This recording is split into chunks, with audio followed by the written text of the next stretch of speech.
Hola chicos, buenas tardes. Bueno, acá estoy grabándoles un pequeño video para dejarles un registro de un punteo sobre niebla. Pero antes que nada quería hacer unas aclaraciones que si bien ya las hice en CREA, sobre el cuestionario me gustaría volverlas a hacer. Primero que nada decirles que, bueno, ya en un rato se termina el tiempo del cuestionario. Una vez que se termine, se van a publicar las respuestas correctas. La idea era justamente para que no tuvieran la tentación de pasarle a un compañero las respuestas. Entonces por eso es que no les figuraban las respuestas correctas. Por otra parte, el cuestionario tiene 8 puntos, es decir, cada pregunta tiene un punto y este punto se otorga si la pregunta está completa en su totalidad y correcta, ¿verdad? Si no, se le puede asignar medio punto.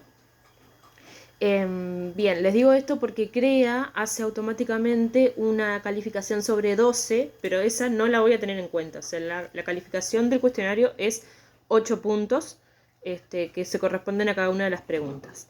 Las preguntas eran un poco confusas, ustedes ya se habrán dado cuenta, pero había algo importante que el primer día de clase nosotros dejamos claro que tenían que tener a esta altura la novela leída en su totalidad. Sé que no lo han hecho, o que por lo menos muchos no lo han hecho, pero esto, ¿por qué lo digo? Porque recibí muchos mensajes en relación a que no se había trabajado el capítulo 1. Y no, claramente no se trabajó, por eso es un control de lectura. Los controles de lectura se hacen previos a el trabajo dentro del texto. ¿Por qué añadí prólogo y postprólogo? Bueno, porque es lo que hemos estado trabajando y como hicimos hincapié en algunas partes, me pareció importante que algunos conceptos básicos del prólogo y el postprólogo aparecieran también en ese control de lectura. Es decir, que ustedes no precisaban ninguna información previa más que haber leído el texto y atender muy bien a las preguntas para poder resolverlo. Eso era algunas de las cuestiones que tenía, de las dificultades que tenía este cuestionario. A veces la pregunta podía ser un poquito tramposa en sí misma y tener que atender a la parte de la sintaxis, es decir, que la respuesta tuviera una coherencia sintáctica con la respuesta, con la pregunta. Entonces, digo, había como muchas cuestiones a tener en cuenta a la hora de resolver este cuestionario. Bueno, eso en cuanto a el control de lectura. Niebla. Bueno, ¿qué les voy a orientar sobre niebla? Voy a hacerles hincapié en algunos aspectos en los que ustedes se tienen que centrar para empezar a pensar cómo vamos a ir encarando este análisis. Punto número 1. Protagonista, tenemos a Augusto. Acá hay una pregunta que estaba en el cuestionario que tenía que ver con la forma de vida, de asumir la vida y asumir sus responsabilidades de Augusto, que está bastante clara en el texto. Por ende, me parece importante detenerme en un fragmento que dice allí el tercer párrafo. Dice, y ahora, ¿hacia dónde voy? ¿Tiro a la derecha o a la izquierda? Porque Augusto no era un caminante, sino un paseante de la vida. Esperaré a que pase un perro, se dijo, y tomaré la dirección inicial que él tome. Es importante que empecemos a construir, que tomen nota a medida que van leyendo Niebla, que agarren y hagan un esquema del personaje de Augusto. Porque a medida que van a ir pasando los capítulos, ustedes van a tener que ir identificando más elementos de la etopeya. Y este primer pantallazo del personaje es muy importante para empezar a plantearnos o para empezar a entender un poquito lo que es esta cuestión existencialista o psicológica o subjetiva que maneja Miguel de Unamuno. Porque hay un concepto también importante que no es menor, que es el de que nosotros todavía no lo trabajamos, pero es el de la novela cervantina. Perdón. Niebla es una novela cervantina, así se la caracterizan los críticos. ¿Por qué? Porque sigue el esquema de lo que es la forma de escritura de Cervantes. Ustedes se acuerdan que en el prólogo Víctor Gotti refiere a Cervantes y a cómo Unamuno siente admiración por este escritor. Entonces podemos ver en la estructura de Niebla, que esto lo vamos a ir puliendo juntos, podemos ver lo que se llama una estructura de tipo cervantina.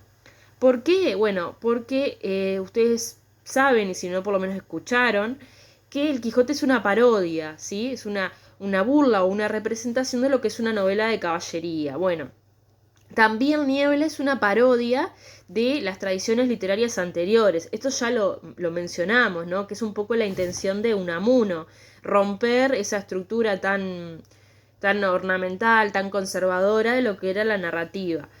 También, ¿por qué es una novela cervantina? Porque la literatura dentro de esta historia cobra un papel importante, o sea, hay lo que se llama metaliteratura, se habla de la literatura en sí misma, de la creación literaria, y eso pasa también en la escritura de Cervantes. También podemos ver otro elemento de que se considere que Niebla es una novela cervantina. El diálogo es un eje en la ficción literaria, en la narración, hay mucho diálogo, hay muchas voces, hay muchos focos de vista, puntos de vista de la misma situación.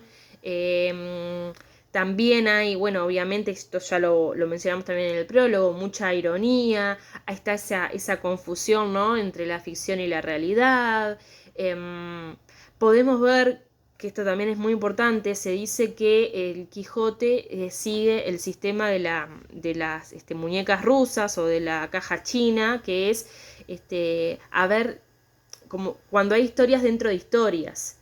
Digamos, eso pasa en el Quijote y Unamuno toma esta técnica e incorpora también en Niebla lo que se llama digresiones episódicas. De repente hay un episodio en el que aparecen dos personajes que pareciera que no tienen nada que ver, o que lo que sucede en ese vínculo entre esos personajes no tiene nada que ver con la historia central. ¿Tá? Eso también es una técnica narrativa que Unamuno toma de Cervantes, ¿sí?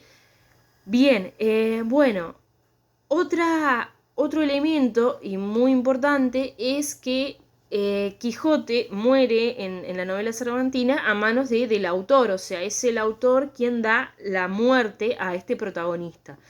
Evidentemente, nosotros ya lo vimos en el prólogo, perdón, en el postprólogo, y ustedes la leyeron, no estoy haciendo un spoiler, Unamuno mata en la ficción a Augusto Pérez. Después veremos si esto, porque vieron que Víctor Gotti dice que, bueno, que lo que plantea Unamuno no es tan así, o que él no está de acuerdo en la forma que Unamuno plantea la muerte de Augusto Pérez. Bueno, después eso lo iremos viendo, pero lo que sí es importante entender que la muerte de este personaje se explicita y se evidencia siendo realizada por Miguel de Unamuno. También veremos si hablamos de Miguel de Unamuno autor, si hablamos de Miguel de Unamuno personaje. Después vamos a pulir. Yo lo que estoy haciendo ahora es como brindarles otra información de contexto para que ustedes sigan trabajando con la lectura del capítulo primero. Bien. Otro elemento de por qué también se plantea que es una novela cervantina o de estilo cervantina es porque hay una conciencia, digamos, una conciencia sobre la escritura. Vieron que nosotros justamente esta obra Niebla está dentro del eje temático de la creatividad. Y desde el prólogo podemos ver esa problemática de es real, no es real, existe, no existe, la problemática de la ficción, ¿no? O sea, bueno, acá en Niebla vemos como esa importancia de la escritura, la importancia que tiene la literatura o la escritura como forma de permanecer y de subsistir en el tiempo. Eso se ve mucho en el Quijote y Unamuno lo hereda y lo aplica bastante en Niebla. Así que bueno, esos son algunos de los rasgos de por qué decimos que Niebla sigue el estilo de una novela cervantina. ¿A qué venía todo esto? A que cuando nosotros empecemos, o ustedes ya empezaron por su parte a leer el capítulo primero, se van a encontrar ya de partida algunas cuestiones de las que acabo de nombrar. Entonces está bueno que sepan de dónde hereda Unamuno o en qué se inspira Unamuno para escribir de esta manera. Bien, estábamos hablando entonces que lo que tienen que prestar especial atención en este primer capítulo, bueno, la figura de Augusto Pérez, cómo se para él frente a la vida, o sea, qué actitud tiene, va y busca lo que quiere o no. Tiene una actitud más de tipo psicológica, más de tipo pasiva, más de reflexionar sobre lo que lo rodea. Bueno, ahí tendríamos que hablar un poquito, cuál es la condición socioeconómica de Augusto, condiciona eso o no la forma en la que él vive y los vínculos que tiene. Eso también es importante.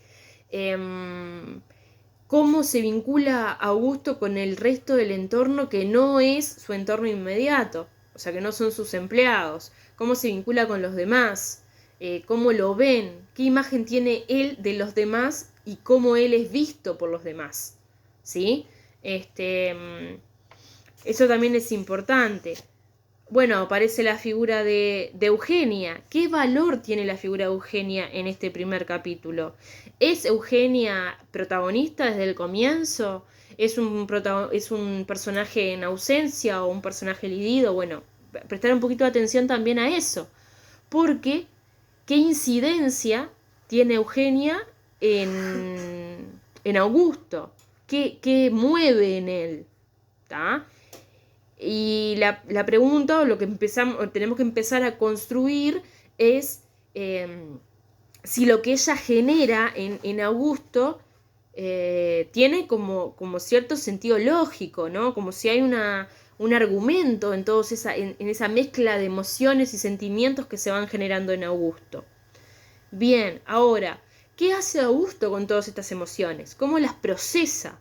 ¿Qué decide hacer? ¿Cuál es su vía de escape? ¿No? Bueno, ahí también prestar atención. ¿Por qué elegirá esa vía de escape y no otra? ¿Por qué elige expresar sus emociones, sentimientos de determinado modo y no otro? O sea, ustedes van a ir pensando esto, ¿no? El valor que tiene también dentro de Augusto el tema de la memoria. ¿Qué es la memoria? Estaría interesante que busquen definiciones, porque parece que como que es muy obvio lo que es la memoria, pero estaría interesante buscar como diferentes acepciones del término para así empezar a construir cómo se va elaborando, cosa que no es sencilla, cómo se va elaborando la mentalidad, la memoria, la forma de pensar de Augusto. ¿Qué es lo que él conserva en la memoria de Eugenia? ¿Por qué conserva esa imagen y no otra? Empezar a pensar por qué él decide hablar con Margarita y no con Eugenia, ¿no? O sea, empezar a tener todas esas ideas. Y también dentro del capítulo 1, que vieron que es bastante corto, ¿no? Pero me parece que está interesante el concepto de hogar que tiene Augusto, qué es el hogar para este personaje, que después, a ver, el capítulo 1 era lo mínimo imprescindible para esta clase que vamos a tener, pero en realidad ustedes ya deberían tener por lo menos los primeros 10 capítulos leídos, es decir, que podrían construir a través de su lectura ya este concepto de hogar para Augusto. ¿Qué es un hogar? ¿Qué implica tener un hogar? Que recién se empieza a dibujar a final del capítulo 1, pero que se amplía en los capítulos siguientes. Bueno, y otra cosa que estaría bien interesante que ustedes intenten determinar es por qué o qué relación empieza a tener, a cobrar el título de la obra en este primer capítulo. Porque algunas cosas del título, algunas repercusiones, las podemos ver en el prólogo.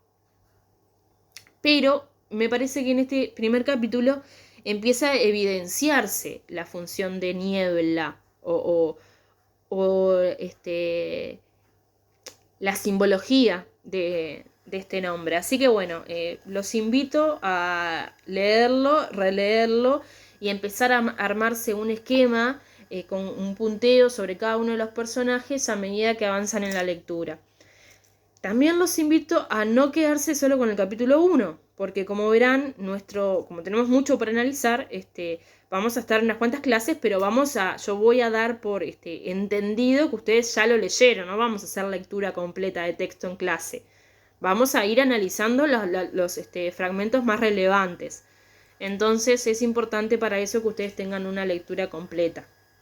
Bueno, los dejo por aquí, espero que estén bien y ya en un rato, si no me equivoco, en 1 o 2 horas van a tener el resultado de las preguntas para que puedan ver sus errores, ¿sí? Bueno, que pasen bien y buen fin de semana.